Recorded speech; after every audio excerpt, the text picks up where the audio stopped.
এতিয়া আমি কেইটামান বেলেগ এটা ফৰ্মুলা ইউজ কৰিম যোনটোক আইডেণ্টিটি 4 বুলি কোৱা হয় ফৰ্মুলাটো দেখিলে গম পাইছোঁ x plus a x plus b আৰু ৰিজাল্ট কি আছিলে x square plus a plus b into x plus a into b এই ফৰ্মুলাটো আমি এতিয়া ডিছকাছ কৰিম এইটো হৈ গ'ল এলজেব্ৰাৰ এটা ফৰ্মুলা এতিয়া এইটো কেনেকৈ ডিছকাছ কৰিম এটা এক্সাম্পল লৈ লৈছোঁ মেথছ এটা লৈ লৈছোঁ ঠিক আছে মেথছটো ল'লোঁ মই এক্স প্লাছ 2 আৰু এক্স প্লাছ 3 ইজি মেথছ হয় এতিয়া অংকটো চাওক অংকটো কিহত আছে এতিয়া অংকটো চাওক পেটাৰ্ণটো চাওক অংকটো x plus a x plus B ইয়াত এক্স আছে প্লাছ এ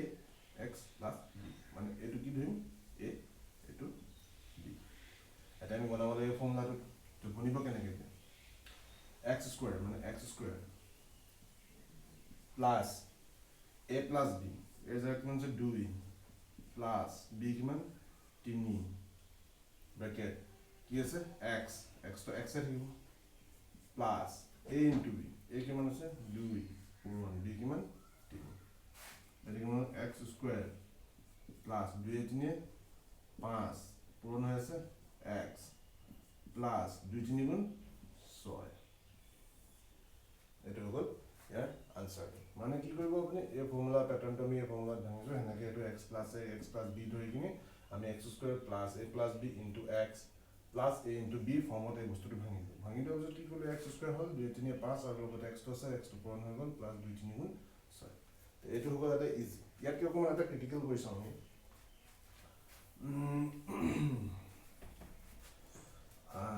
ধৰি লওক 2x প্লাছ 4 আৰু 2x প্লাছ 7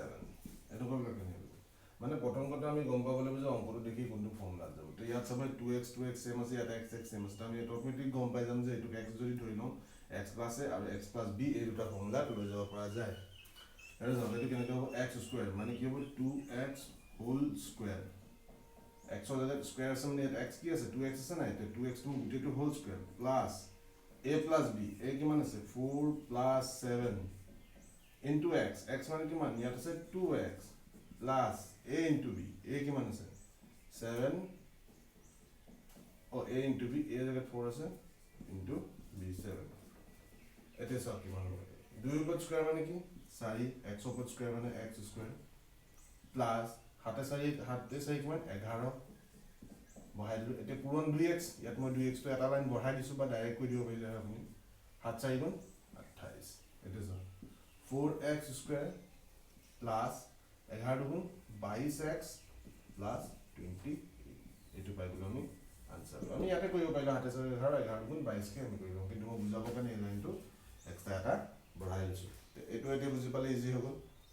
এতিয়া কি কৰিম আমি এটা অলপমান ক্ৰিটিকেল কৰি এটা মাইনাছ দি দিম চাই চাওঁ এতিয়া কেনেকৈ কৰিম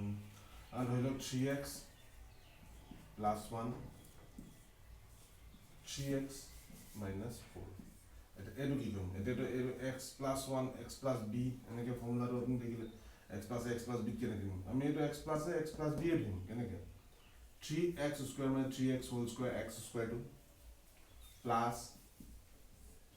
a plus b a কিমান আছে 1 প্লাছ b কিমান আছে -4 আমি ব্ৰেকেটত লৈ ল'ম এইটো ব্ৰেকেট ডাঙৰ ব্ৰেকেট এটা দিব ক্লোজ কৰি a plus b b টো গোটেই -4 কে দিব into x x কিমান আছে 3x plus a into b a কিমান 1 আৰু এপিনে -4 1 -4 আমি চিনে দিলো যেটা নেগেটিভ থাকে এটা কাৰণ চিনটো আকৌ চেঞ্জ হ'ব এতিয়া কি কৰিব লাগিব মই 3 ওপৰত স্কয়াৰ 3 3 গুণ 9x স্কয়াৰ প্লাছ এটা ভিতৰ কাম শুনিব 1 প্লাছ এ -4 3x এটা সব প্লাছ এ মাইনাস এ মাইনাস 4 গুণ 4 এটা কি হ'ব 9x স্কয়াৰ এটা প্লাস থাকিলে বি কৈ লব 4 গল থাকিল 3 তে যদি মই 3 পাওঁ মই তো আৰু এটা লাইন বঢ়াই দিছো বুজাবৰ কাৰণে 4 গুণ 3 মাইনাস ঠিক আৰু ডাঙৰ চিনটো মাইনাস into 3x এটা আমি ইয়াতে কৈ দিব পাৰিম কিন্তু মই এক লাইন বঢ়াই দিছো ইজি কৰিব তেটো হৈ গল 9x স্কয়াৰ প্লাস এ মাইনাস 3 3 গুণ 9x তাৰপিছত ইয়াত -4 এইটো হৈ গল আমাৰ আছে আমি এই কামটো ইয়াতে কৰি দিব পাৰিলোঁ এইটো প্লাছে মাইনাছে মাইনাছ হ'লে মাইনাছে প্লাছে মাইনাছে লিখি ল'লোঁ হয় আৰু ইয়াৰ পৰা 3 বিয়োগ হ'লে 3 3 গুণ 9 9x মাইনাছ 4 তেতিয়া দেখিলে নহয় আমি x plus a x plus b কেনেকৈ ধৰণৰ কৰিলোঁ x square plus a plus b into x plus a into b এটা আমি প্লাছতো কৰিলোঁ দুটা আৰু এটা মাইনাছ থকাও কৰিলোঁ এতিয়া আপোনালোকে গম পাই গ'লে কেনেকৈ কৰিব লাগিব গতিকে আৰু কেইটামান অংক কৰি চাওঁ ঘৰত প্ৰেক্টিছ যদি নোৱাৰে কিবা থাকিলে যদি কমেণ্ট কৰিব মই আকৌ পাৰিলে আপোনালোকক সহায় কৰিম